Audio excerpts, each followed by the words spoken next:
Planning to tame a dragon is easy. Actually, taming a dragon is not so much. So stick around to find out what I mean. Hello and welcome to the show. I am so glad that you're here. And as you heard in the intro, this story is all about how to tame a dragon. Now, this is a retelling of an Aesop's fable called Belling a Cat. But before we get into any of that, we've had to go over our daily affirmation. And since we are starting our month of motivation, I had to make sure that it was a motivational one, which I hope they all are, but it also has to go along with the moral of our story, which I am not going to tell you right now, but I will tell you before I start this story. Now, the affirmation goes like so. I will make a plan, then I will make success. Alright, so what this means is you're not going to just make a plan and then set it aside. It does nothing for you. It means that you are going to make a plan and then you are going to use that plan to make yourself successful. If you can do that, which I know that you can because you are the most amazing little human being that I have ever spoken to. But I want to hear you repeat it after me. I will make a plan. Then I will make success. Awesome. That sounds amazing. But say it again and really mean it. If you can, doing these exercises while looking in the mirror will really make you be able to say it to yourself. But if you are not looking into the mirror, that is okay. So repeat after me again. I will make a plan. Then I will make success. Awesome. I believed you that time, and I hope that you do this as well. But don't forget to go and get your mini book at nkenlighten.com so that you can take it with you anywhere you want all day long. But now it is time to get into our story. So, I want to, first of all, welcome you to our study of mindset. This whole month, we are going to be learning a little bit of each of the 5 parts of mindset. We will start with the part of motivation today. Then we will hit on goals, growth mindset, lots of other types of mindset. Then last but not least, mind, body, and spirit. We have so many funny stories coming up. Some serious stories, some romance stories, and more. So stick around and tune in every single day to hear a new story. But today, like I said, we are going to be beginning with the story about motivation. Now, the story is not really about motivation, but the story is about somebody that really inspired me to become a storyteller. And that one guy that inspired me, his name is Aesop.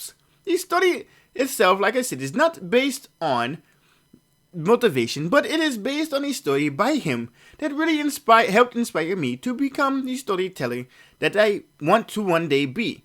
So you ask, if the story is not based on motivation with a motivational background, then what is it? What is the message of the story?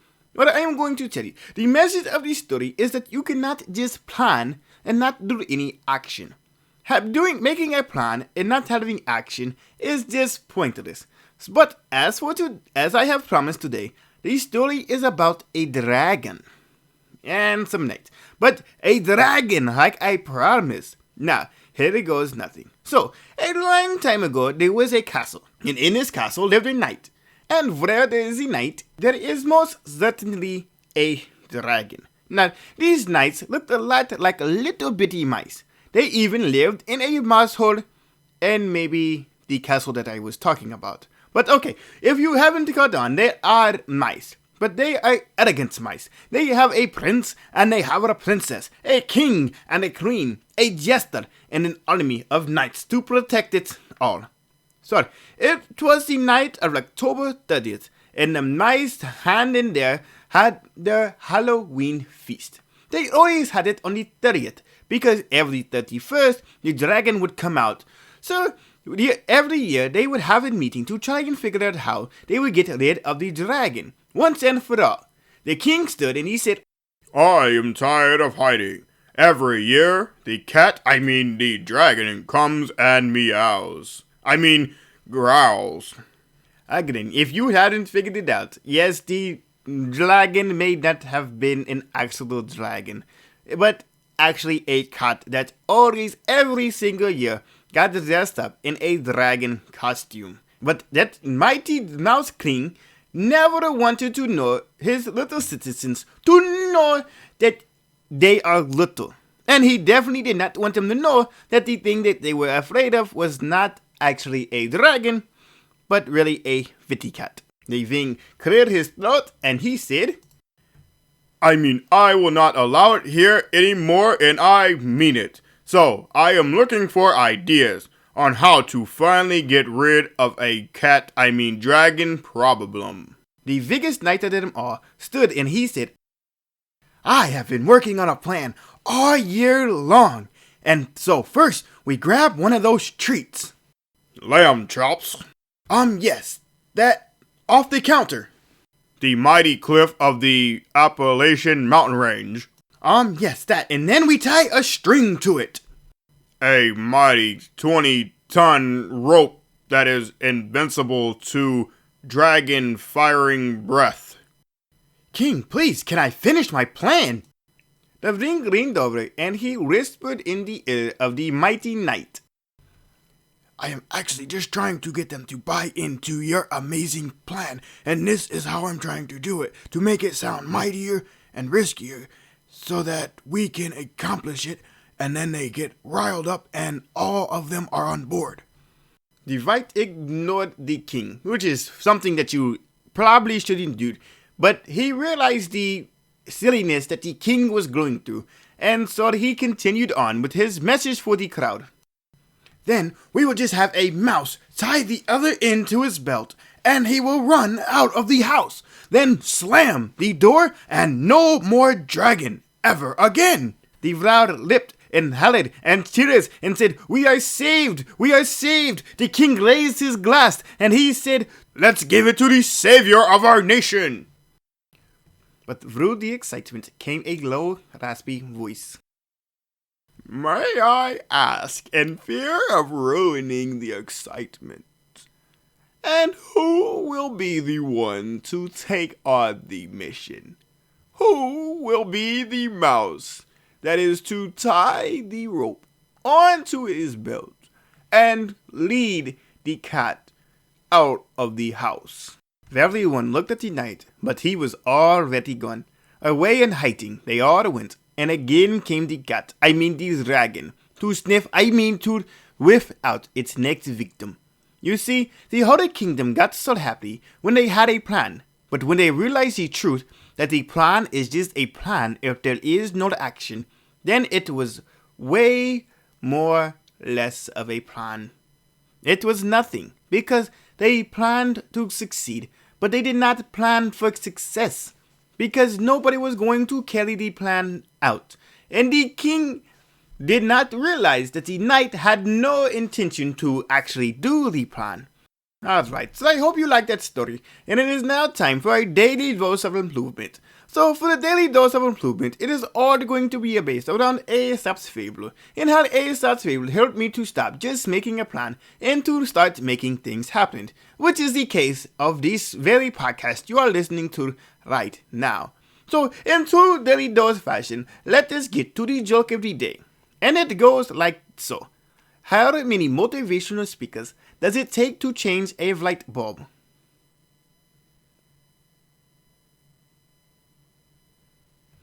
0, because the change starts with Vilu. Do you get it? Did you get it? I love it because it goes right with our message today. You don't need any motivational speakers because you have to be the one to make the range. Oh, I love it. I love a little backwards joke that just makes you kind of tickle your tummy.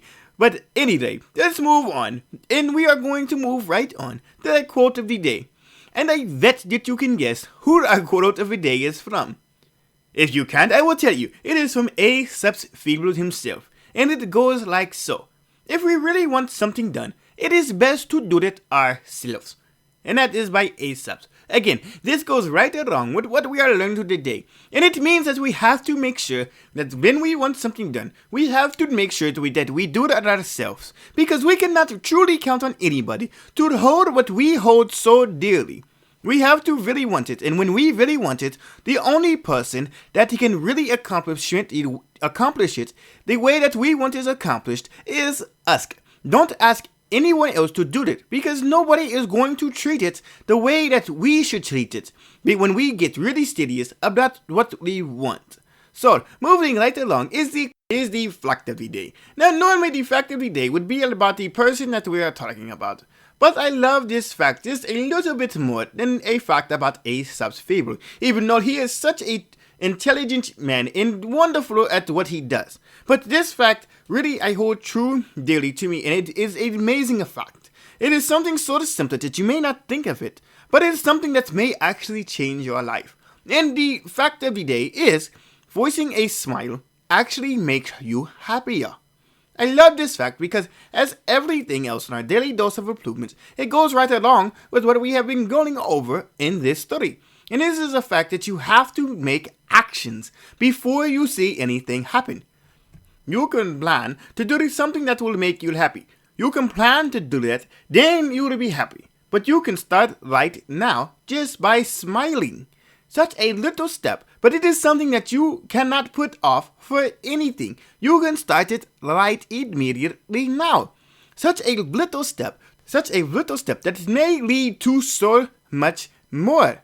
It may not seem like it right away, but it will bring you one step closer to what you want to accomplish. Alright, well now, for the last but not least, is the goal and challenge of the day. I want you to set the goal to look in the mirror, any mirror, every mirror, at least 3 times today, or to make other thing or anything else that reflects you back. And I want you to just look at it and look at yourself in it, and I want you to smile back. Again, I want you to try to do that 3 whole times today. And now, to bring that up a notch is the challenge of the day. I want you to find something that you have been working on, and I want you to find that first smallest step to getting there. I want you to pick a smallest step that you can do right now. Not in 10 minutes, not in 1 minute, no, right this second. Then I want you to have a wonderful day. And thank you for tuning in. You have a wonderful day. Don't forget to go to inkenlighten.com and get your mini book. But also do not forget to tune in tomorrow for another lesson do Stories on Philosophy and Virtues podcast. You have a wonderful day, my little human. Thank you for joining in.